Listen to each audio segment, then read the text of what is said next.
Okay. Trade తీసుకున్నాను. తీసుకున్న దగ్గర నుంచి కూడా మంచి ప్రాఫిట్‌లోనే ఉంది.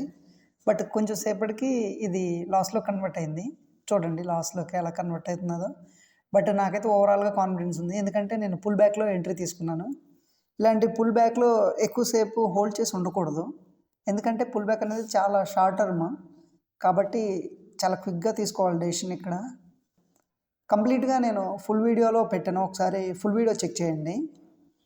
ఇంకా కొంచెం డీసెంట్‌గానే ప్రాఫిట్ చేశాను ఈరోజు. ఎందుకంటే పుల్ బ్యాక్ కదా! ఆల్రెడీ వి షేప్ రికవరీ వచ్చింది. మార్నింగు మంచిగా పడింది మార్కెట్. తర్వాత పెరిగింది. అంటే వి షేప్‌లో రికవరీ వచ్చింది. తర్వాత కొంచెం పుల్ బ్యాక్ వచ్చింది. ఆ తర్వాత మార్కెట్ రేంజ్‌లోకి కన్వర్ట్ అయింది.